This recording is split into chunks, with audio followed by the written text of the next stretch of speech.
많은 분들이 지금 몇 주간에 걸쳐서 강남의 분위기가 상당히 좋아지고 있다라는 얘기를 보고 계실 겁니다. 여기서 제가 한마디를 추가적으로 한다면 저는 분명히 그랬습니다. 강남이 오르락 내리락 계속해서 반복하게 될 거다. 그리고 강남은 떨어진다 하더라도 흔히 말하는 폭락이라고 하는 구조로 접어들지 않을 것이다 라는 얘기를 해왔습니다. 어떤 분들은 제 방송을 띄엄띄엄 보시다 보니까 제가 떨어진다라고 얘기를 했다라고 생각을 하시는데, 사실상 제가 보는 관점은 여러분들이 이미 알고 계시죠? 저는 단기적인 시점으로 보기보다는 중장기적인 시점으로 보는 관점이기 때문에 중장기적으로는 계속해서 올라갈 수밖에 없다라고 얘기를 했었죠.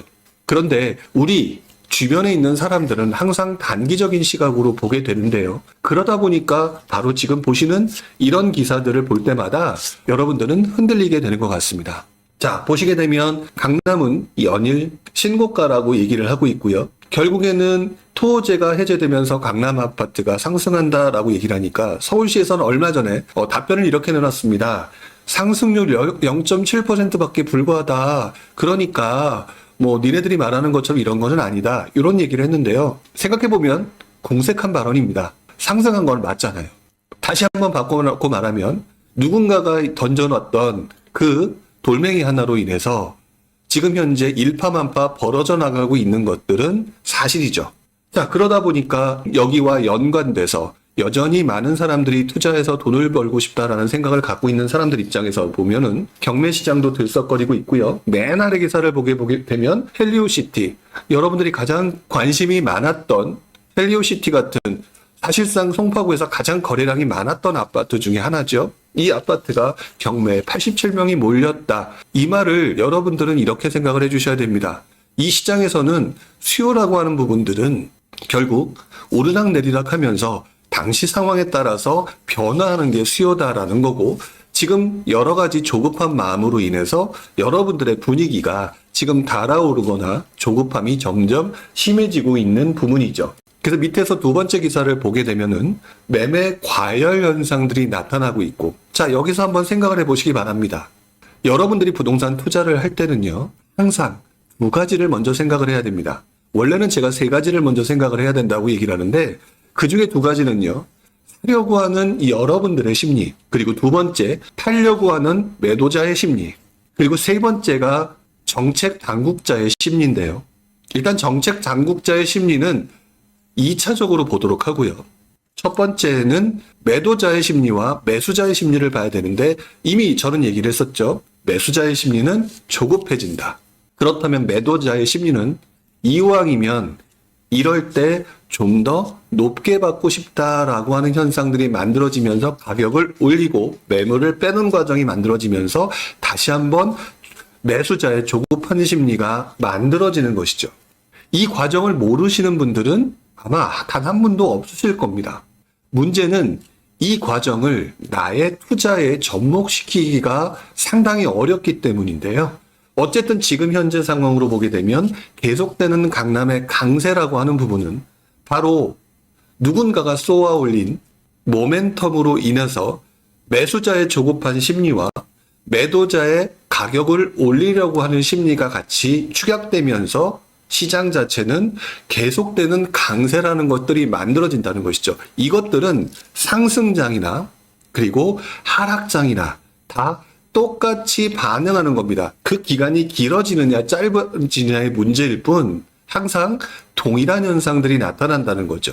그래서 상승장에서 나타나는 이 심리와 그 다음에 시장이 위축되어 있는 시장에서 나타나는 이 심리를 어떻게 움직이는지를 알고 내가 이거에 대해서 조급해지는 심리나 매도를 비싸게 하려고 하는 심리를 역이용하는 투자로 가는 게 여러분들의 향후 투자를 하는데 상당히 중요한 일이라고 얘기를 계속해서 해오고 있습니다. 그래서 제가 지금 이 투자를 하는 최근 같은 요즘 같은 상황에서는 투자를 차라리 안 하는 게 맞다라고 계속해서 얘기를 해오고 있는 것이죠.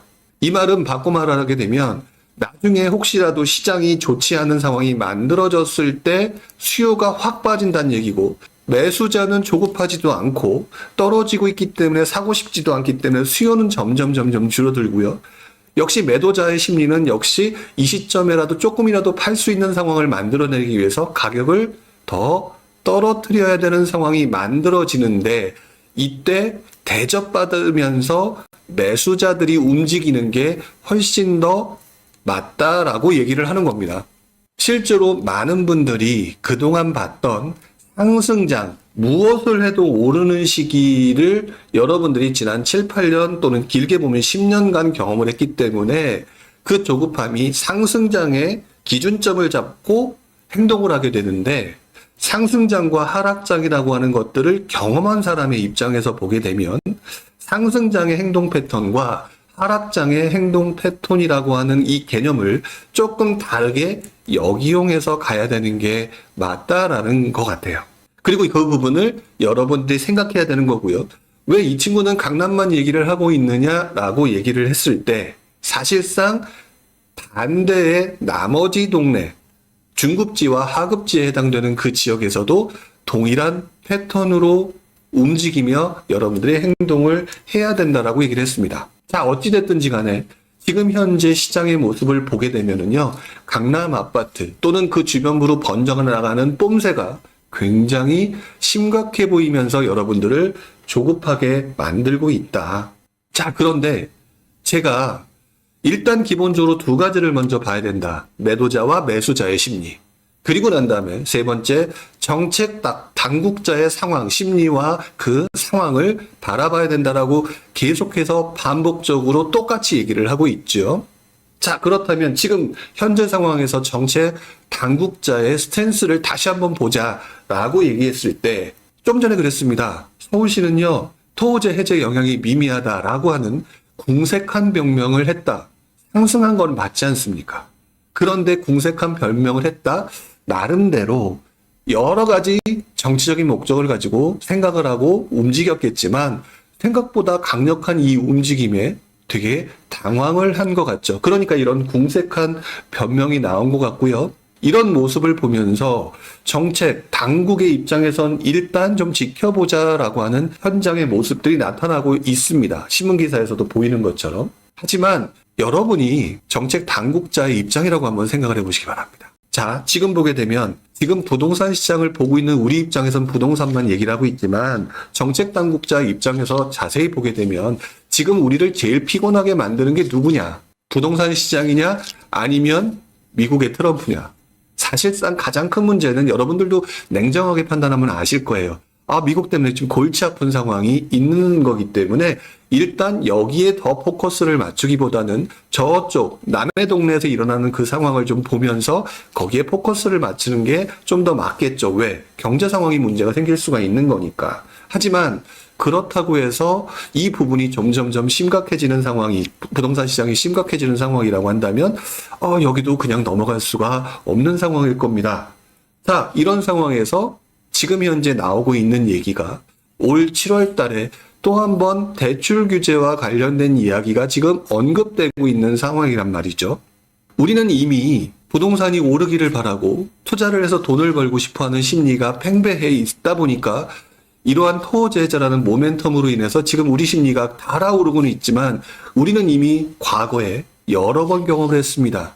대출 규제가 우리의 시장에, 우리의 수요자의, 매수자의 심리를 극단적으로 바꾸어 갔다는 사실을 말이죠. 자, 이런 상황에서 지금 언론이 또다시 문제를 제기하고 있는 부분이 불붙은 서울 집값, DSR에 가로막힐까라고 하는 부분에 대해서 한 가지 화두를 던지고 있는 중이라는 거죠. 밑에 기사를 보게 되면, 밑에서 두 번째 기사를 보게 되면 대출 규제 등 추가 대응이 필요하다는 기사가 다시 한번 나오고, 이 말은 결국 정책 당국자들의 포지셔닝이 지금 현재 이렇다라는 얘기죠. 그렇다면 우리는 무슨 생각을 해야 되느냐? 매수자 입장에서는 지금 추격 매수를 하는 게 맞겠느냐?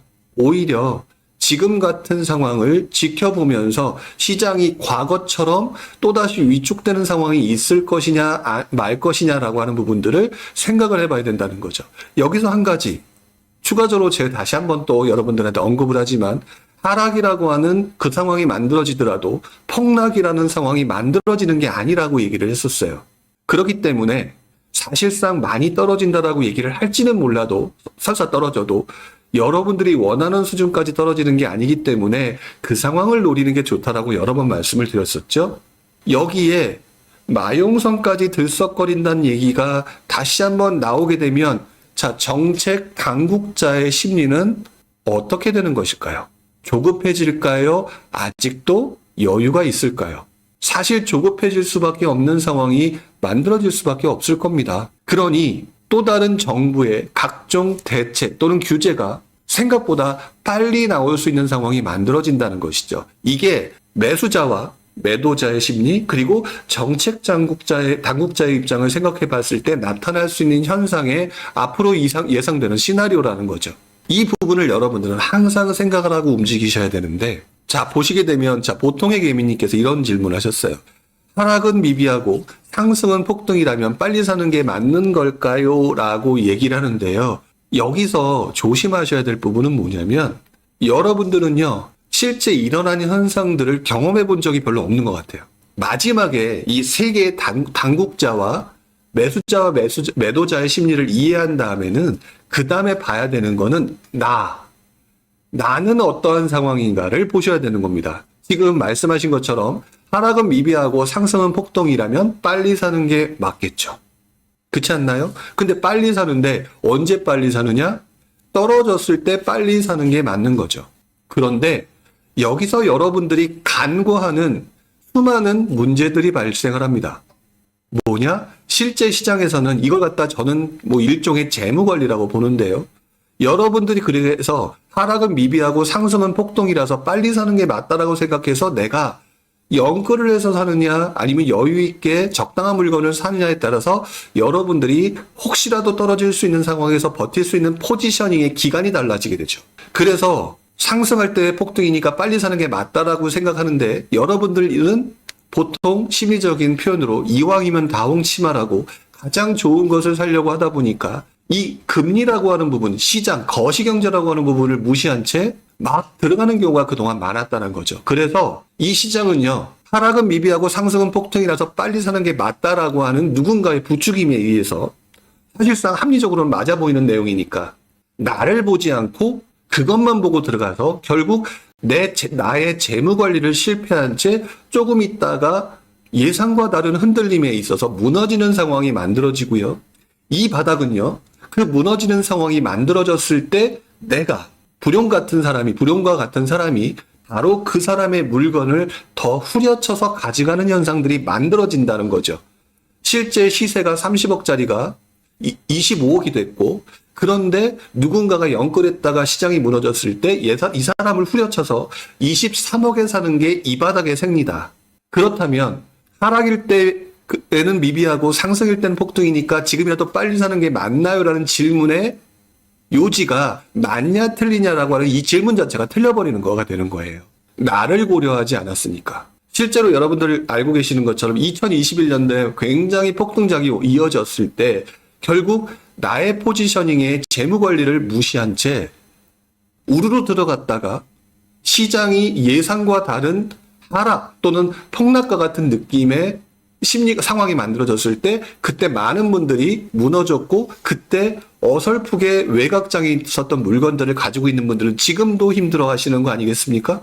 그래서 부동산 투자를 공부할 때는요, 많은 분들이 단순하고 책에 나와 있는 논리대로만 공부하면 성공할 것 같다라고 착각들을 하시는데 제일 중요한 거는요, 그 내용을 다 공부한 다음, 어느 정도 이해한 다음에요, 매수자의 심리와 매도자의 심리, 그리고 정책 당국자의 심리 입장까지 본 다음에 마지막으로 나의 재무 상황을 보고 난 다음에 투자하는 그런 것들이 필요한데 유감스럽게도 그런 상황에 대한 얘기들을 많이 안 하신다는 거죠. 이렇게 말하는 저도 사실상 제가 투자 기간이 조금 경험했던 기간이 이제 점점 30년에 다가온다라고 말씀을 드렸죠. 그 중에서 약 한 15년간은 지금 제가 말씀을 드렸던 내용을 하나도 지키지 못했던 사람이라는 걸 고백할 수밖에 없습니다. 왜? 저도 몰랐으니까 저도 맨 땅에 헤딩하면서 배우는 과정이 있었던 거고, 그러다 보니까 이 재무 관리라고 하는 부분, 자기 재무 상황을 감안하고 투자하는 이 방법이 남들이 볼 때 보수적인 투자 방식으로 변할 수밖에 없는 거가 되는 거죠. 여러분들 꼭 기억하셔야 될 거는 투자 기간이 오래된 사람처럼 공격적인 투자를 하는 사람은 단 한 사람도 없습니다. 나의 재무 상황을 고려하지 않은 상태에서 일확천금을 노리는 투자가 내가 원하는 시장의 방향성과 달리 나타났을 때 일어나는 현상들이 얼마나 나한테 뼈저리게 문제가 되는지를 아무도 모른다라는 거죠. 그래서 저는 지금 강남이 상승한다라고 얘기하는 가운데에서도 다른 분들은 어떻게 얘기하는지 모르겠지만 제가 경험했던 그 고통을 알기에 여러분들한테 그 부분을 객관적으로 뒤로 물러나서 설명하는 포지션을 갖고 이 방송을 항상 말씀을 드리는 것 같습니다. 그렇다면 여기까지 한번 봤고요. 이제부터는 역사를 한번 조금 돌아볼 필요가 있지 않을까라는 생각을 좀 해보게 됩니다. 자, 최근에 오세훈 시장이 말했던 토호제 해제 문제가 지금 일반인들이 옷소공이라고 표현을 하더라고요.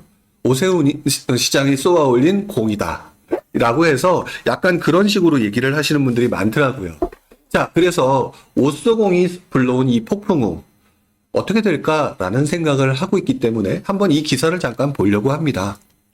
자, 강남 아파트 다시 뛰는데 토호제 풀까? 어느 정도는 지금 풀어서 모멘텀이 됐죠. 상승의 모멘텀이.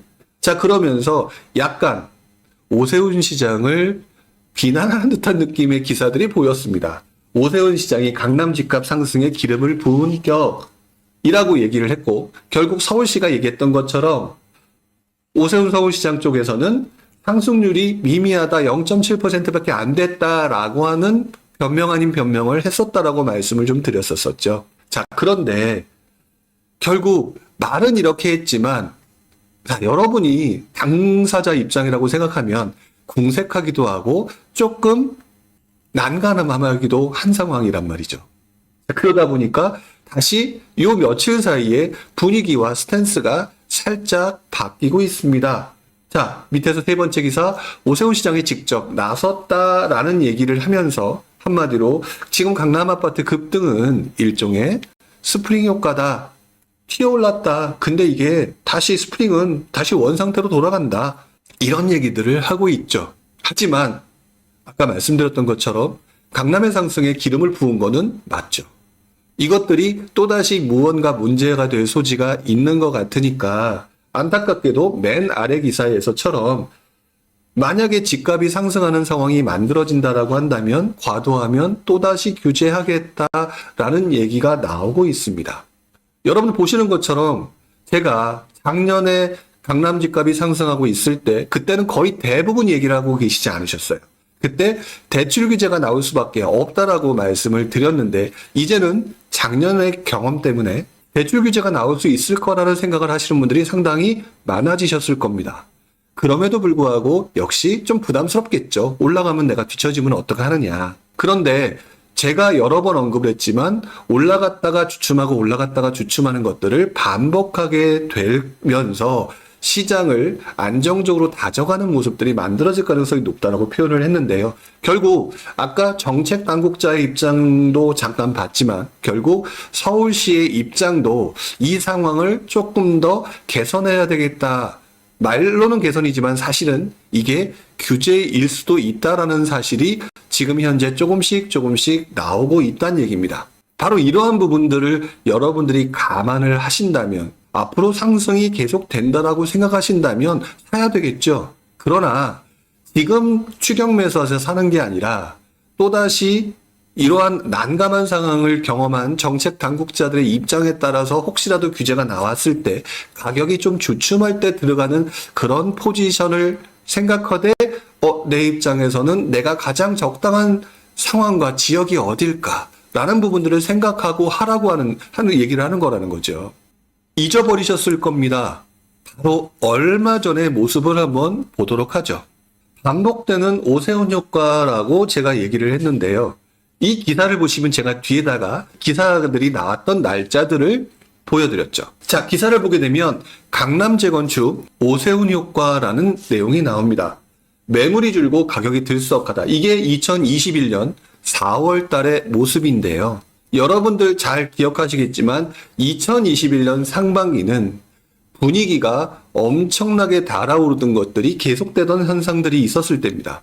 기억하시죠? 2021년 우리가 지금 복귀를 해보게 되면 2021년도 상반기는 여전히 강세를 보이던, 모든 시장이 강세를 보이던 시장이었는데 이 시점에 갑자기 웬 오세훈 효과가 나타났느냐? 바로 이때 오세훈 시장이 바로 서울시장에 당선됐던 시점이죠. 그래서 오세훈 시장이 서울시장에 당선되고 아무래도 부동산 시장에 친화적인 사람이 서울시장에 당선되니까 똘똘한 한 채라고 하는 서울시장이 더 오를 것이다 라는 생각을 하면서 여러분들이 말이죠. 그러면서 특히나 그 중에서도 신축이 될 만한 강남 재건축이라고 하는 곳들의 관심도가 높아지면서 상승장이 더욱 커졌습니다. 그러지 않아도 상승장이 계속되는 상황에서 상승이 더욱 커진다. 자, 그러면서 오세훈 효과가 현실로 나타났고요. 이 오세훈 현상가 현실로 나타났는데 또 누군가는 오세훈 효과? 공급 탓 아니야? 라고 하면서 여러분들 기억나실 겁니다. 서울의 공급량은 계속해서 줄어들기 때문에 가격은 올라갈 수밖에 없다. 그리고 오세훈 시장이 서울 시장 친화적인데 들어왔으니까 올라갈 수밖에 없다. 지금 와서 보면 이게 논리적인 판단이었습니까? 아니면 올라가기를 바라는 여러분들의 심리의 확신적인 현상이었습니까? 제가 볼 때는 올라가기를 바라는 여러분들, 다시 말해서 매수자들은 올라가기를 바라는 상황에서 살려고 하는 사람이 늘었고 여기에 모멘텀이었던 오세훈 시장이 서울시장에 당선됨으로 인해서 더 사야 된다라는 나의 생각을 확신으로 스스로 만들었던, 결국 매도자는 비싸게 파는 상황이 만들어졌을 거고 가격이 올라갈 수밖에 없었다라는 것. 그런데 오세훈 시장은 바로 그때 4월 29일로 돼 있죠. 밑에서 두 번째 기사. 바로 이러면서 바로 다시 규제 카드를 만들었습니다. 물론 서울 아파트 가격은 5월 달까지 V자 반등, 다시 한번 말하면 심하게 떨어졌다가 올라가는 현상들이 만들어졌다. 그때가 5월 달의 기사였습니다. 제가 여기서 딱 중단하는 이유가 있는데요. 이 기사 이후에 우리들은 잘 알고 있습니다. 9월 달 이후에 정부의 무언가에 의해서 시장이 꺾였다라는 사실을. 그리고 대내외적으로 금리가 변화하면서 여러분들의 심리가 급격히 위축됐다는 사실. 그러면서 제가 그 당시에 그렇게 얘기를 했습니다. 여러분들이 자꾸 공급만 가지고 얘기하는데 그 공급만 가지고 얘기하는 사람은 아마추어다.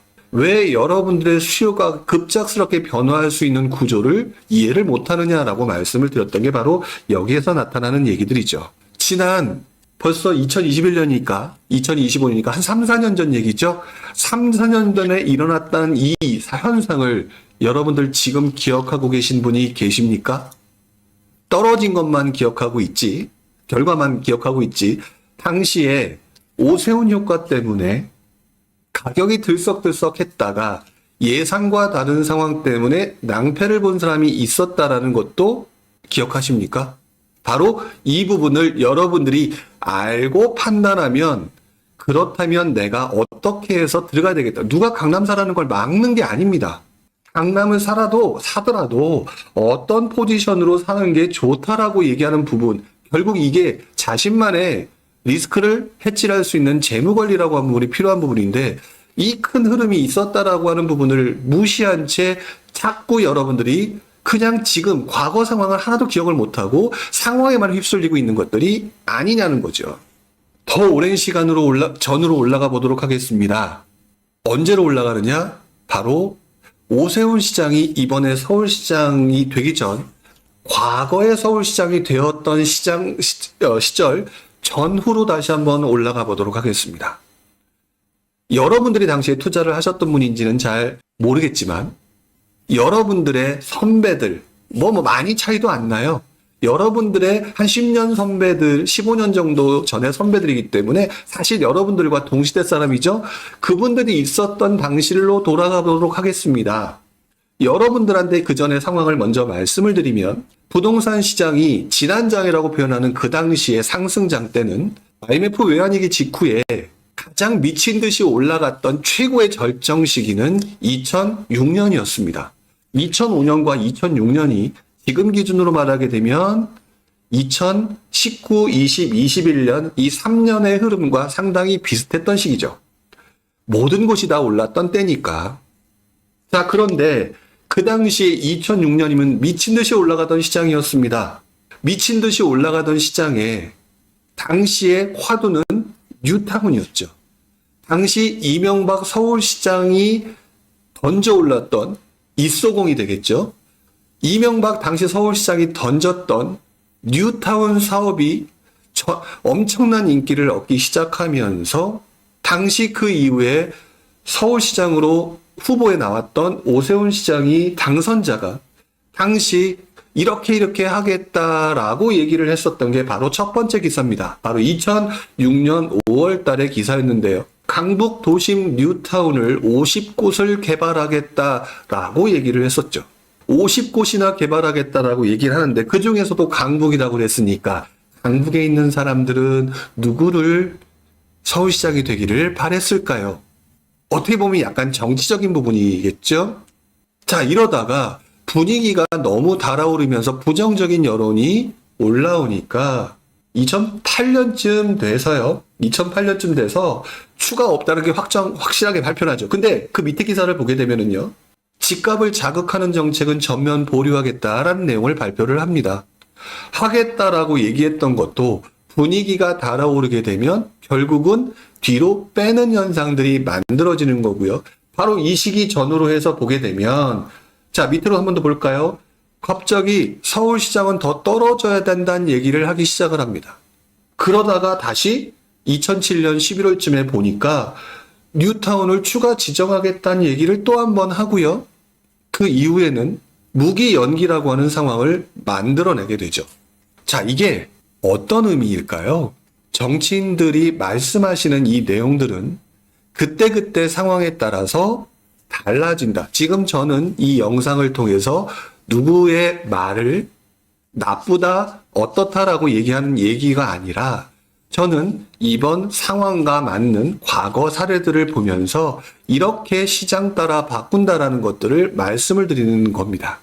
그렇기 때문에 여러분들이 앞으로 이렇게 될 것이다 라고 하는 예상을 하는 데 있어서 지금 보여드렸던 이런 것들을 알고 있다면 과연 앞으로 가자, 무조건 오르기만 할 거다, 이런 식으로 과연 생각할 수 있을 거냐.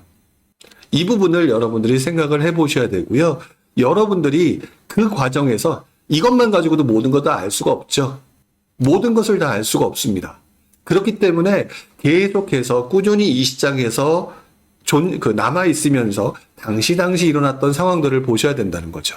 자, 만성피로님이 이런 질문을 하셨단 말이에요. 정책 당국자의 행동을 이해하라고 했는데요. 지금처럼 극단적인 소비 심리 위축과 내수 경제 부진의 시기에는 정책 당국자가 경제 상황의 개선을 위해서 일정의 부동산 거품을 용인할 가능성도 있지 않을까요? 라는 질문을 하셨습니다. 네, 당연히 그런 질문이 나와야죠. 우리는, 그리고 저는 똑같이 과거에도 그런 생각을 했었으니까요. 근데 시간이 지나면서 한 가지를 또 배우게 됩니다. 지금 만성피로님의 질문에 대해서 많은 분들이 지금 말씀하신 것처럼 생각을 하세요. 시장이 워낙 안 좋아지게 되면 경제 활성화를 위해서 부동산 시장이 다시 올라가는 것을 용인하지 않겠습니까? 당연히 생각할 수 있는 합리적인 질문이 되겠죠. 그런데 여기에는 한 가지 질문자, 물론 이거는 과거의 저를 빗대어서 얘기를 하는 겁니다. 어폐가 있습니다. 뭐가 어폐가 있느냐? 부동산을 상승을 바라는 사람의 입장이다 보니까 상승할 수 있는 논리를 수많은 사례 중에 부동산과 연관된 상승의 논리를 갖다 붙인 거죠. 정책 당국자가 경제를 살리기 위해서 부동산을 풀어야 된다라고 하는 건 수많은 경제를 살리는 사례 중에 하나일 뿐, 경제를 살리기 위해서 부동산 상승을 용인해야 된다라고 하는 사례가 맨 앞에 나오지 않습니다. 물론 저도 예전에 그렇게 생각하지 못했는데 나중에 시간이 지나가면서 배우게 됩니다. 부동산 상승이 정책 당국자들한텐 과도한 버블이 만들어짐으로 인해서 가계부채 문제 등으로 있는데 외국에 대외적인 문제가 발생하게 되면 이것들이 우리 금융 시스템을 마비시킬 수 있는 또 다른 문제를 가지고 있다. 그래서 정부는 부동산을 살리는 것을 통해서 시장을 살리는, 그러니까 경제를 활성화시키는 쪽으로 가는 부분은요, 최선의 방식이 아니라 하후의 방식으로 쓰더라라는 것들을 나중에 배웠습니다. 지금 만성피로님께서 말씀하신 부분을 저도 의문을 가졌었지만 나중에는 정말 이것도 해보고 저것도 해보는 상황에서 안 된다라고 판단이 됐을 때는 하악을 선택하는구나. 그때 바로 부동산 거품이라고 하는 부분을 용인할 수 있는 그 구조로 흘러가고 되겠구나 라는 것들을 이해하게 됐죠. 나름대로 만성피로님의 질문에 답변이 됐는지 모르겠습니다. 자, 어쨌든 그래서 부동산 상승이라고 하는 부분은 우리는 부동산을 상승을 바라는 사람이니까 최선의 선택으로 부동산 상승을 용인할 것이다 라고 하는 것을 최앞에 놓고 생각을 하기 마련인데 정책 당국자의 입장에서 보게 되면 그 친구들은 부동산만 보는 게 아니라 각종 산업들을 다 보잖아요. 대외적인 부분도 보잖아요. 그렇게 보고 난 다음에 그런 것들을 먼저 시도해 보고 난 다음에 행동하는 그런 모습들을 보이더라라는 것들을 이해하시면 될 것 같습니다. 자, 오늘 제가 설명드리는 부분들이 여러분들은 분명히 그런 생각을 하실게요. 알았고, 알겠고, 그래서 어떡하란 말이니? 이런 말을 하시는 분들도 상당히 많습니다. 유감스럽게도 그런 분들이 계시다면 그런 분들도 나가시는 게 본인 건강에 유리하세요. 이 방송은 여러분들이 스스로 이해할 수 있는 것들을 만들기 위해서 만드는 방송이니까 우리 그 내용을 이해하기를 원하시는 분들은 열심히 들어와 주시는 거고요. 그쵸? 여러분들이 스스로 생각하면서 투자하는 사람이 되기 어렵다면 이 방송 보시면 심장에 굉장히 큰 영향을 받으실 수가 있습니다. 답답해 죽거든요. 그러니까 그럴 때는 단짠단짠한 다른 유튜브 방송을 추천해 드리도록 하겠습니다. 어쨌든 지금 제가 표현했던 것처럼 과거에도 상황에 따라 이렇게 바뀌는 게 부동산 정책이었다. 그리고 정책 당국자들은 부동산 상승 자체를 그렇게 용인하려고 드는 부분이 아니고요.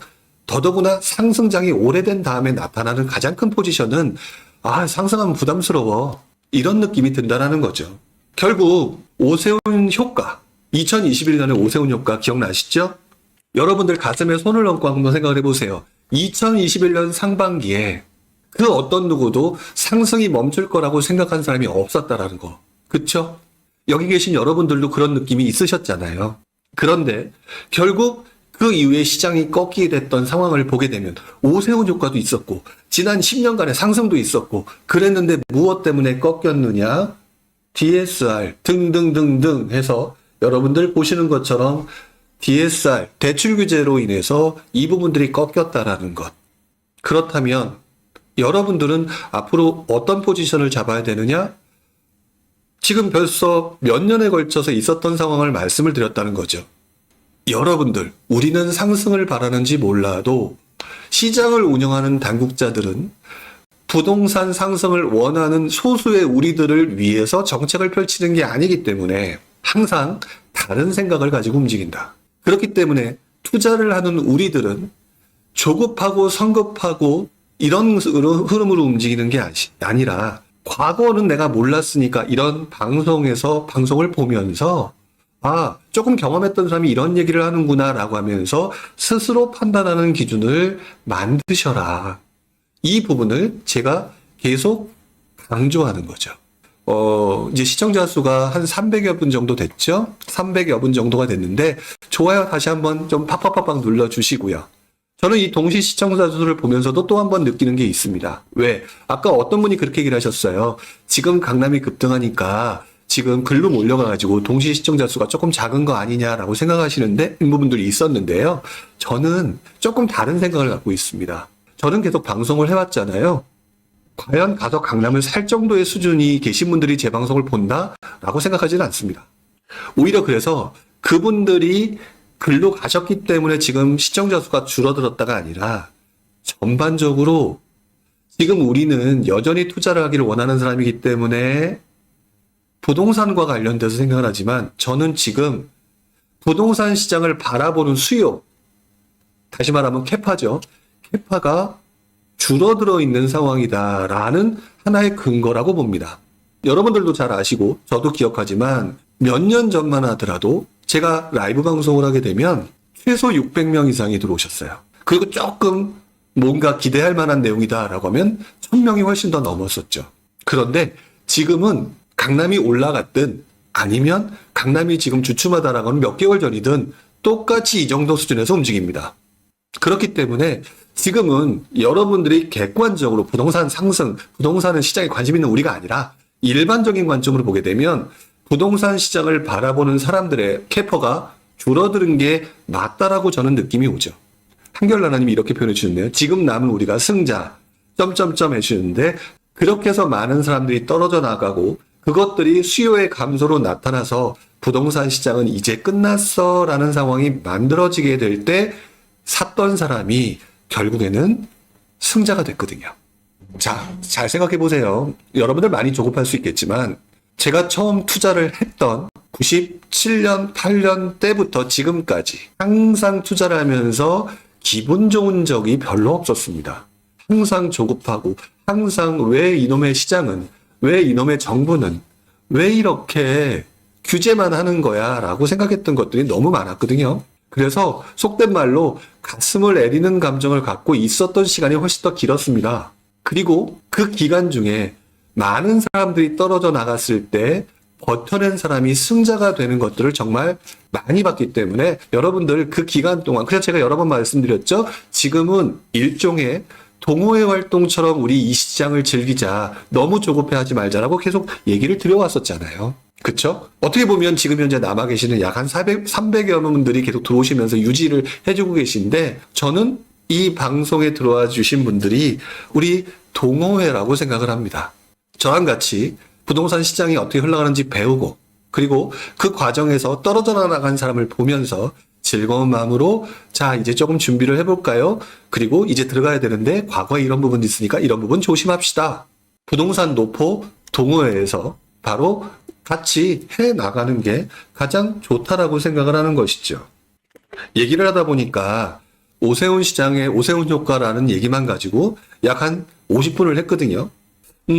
이제 한 10분 정도를 가지고 잠깐 제가 원래 언급하고 싶었던 얘기를 해야 될 것 같아요. 제가 지금 운영하고 있는 스터디 그리고 기탄반이라고 하는 밴드방에서 제가 살짝 언급을 했는데요. 그 부분에 대해서 마지막 한 10분 가까운 시간을 잠깐 언급을 하고 넘어가야 될 것 같습니다. 아직은 너무 극초기이기 때문에 지금은 여러분들한테 확 와닿는 내용은 아니겠지만 바로 무엇이냐? 다주택자 규제 완화입니다. 기타만 스터디 계신 분은 천기누스라고 얘기를 해주셨는데 차련님 어쨌든 제가 말씀드릴 수 있는 건 이거 같아요. 자, 여러분들 최근에도 기사가 나왔는데 의외로 많은 분들이 관심이 없으시더라고요. 과연 되겠어 하는 심리가 있어서 그런 것 같은데요. 오늘 잠깐 마지막 시간 살짝 언급하고 나가고요. 좀 더 이 부분이 구체화될 때 그때 언급을 하는 게 맞지 않을까라는 생각을 합니다. 자, 지금 보시는 것처럼 기사에서 보게 되면 준공업 미분양 22,000가구가 쌓였다. 근데 지방은 2배나 공급한다. 이것 때문에 제가 뭐라고 말씀을 드렸냐면 미분양이 더 늘어날 수밖에 없는 구조, 지방에서 만들어지고 있다. 그래서 정책 당국자가 무언가가 대책을 만들어야 되는 상황이 지금 예고되고 있다라고 말씀드리고 있죠. 자, 거기다가 가계대출은 폭증하고 있는데 서울 집값은 들썩거리고 그런데 지금 현재 손을 못 쓰는 정부라는 기사가 나와요. 그런데요, 이 기사를 여러분들 오늘 끝나고 난 다음에 이 두 번째 기사를 들어가서 한 번 더 보시기 바랍니다. 그 기사에 어떤 내용이 나오냐면 투기 세력이 지금 시장을 교란해서 집값이 오르기 때문에 단속을 해야 된다라고 생각을 할 수는 있지만 좀 더 냉정하게 말하면 정부가 그동안 해왔던 각종 규제로 인해서 경기도, 그 다음에 지방, 인천 이런 것들을 팔고 서울로 들어오는 사람들을 많이 늘어나게 만들었던 것이죠. 바로 이러한 현상 때문에 정부가 지금 똘똘한 한 채를 유지하게 되면 결국 이렇게 서울만 올라갈 수밖에 없는 상황을 계속해서 만들고 있다라는 것들을 이제 인지하기 시작했다는 얘기입니다. 너무 전국적으로 오르니까 확 규제를 때렸는데, 다주택자 규제를 때렸고, 그것 때문에 지금 어떤 현상이 계속 진행되고 있느냐? 서울로만 몰리고 있는데, 이렇게 시장이 좋지 않은 상황에서도 무슨 문제가 생겼느냐? 조금만 호재가 발생하게 되면 바로 서울시장이 올라가는, 그 중에서도 강남만 올라가는, 그래서 나타나는 현상을 우리가 지금 뭐라고 얘기하느냐? 양극화라고 하는데요. 이 양극화가 상당히 이 정책 당국자들한테는 문제입니다. 왜? 부익부 빈익빈이거든요. 양극화는. 문제는 빈익빈이죠. 대다수의 서민인 사람들이 빈익빈으로 가다 보니까 결국 이러한 분위기로 흘러가게 되면은요, 일반 서민들이 열받아하거나 문제가 심각해지는 상황이 만들어질 것이기 때문에 지금 이 부분들을 어떻게 해결해야 되느냐라고 하는 고민들이 지금 나타나는 게 보이고 있다는 얘기입니다.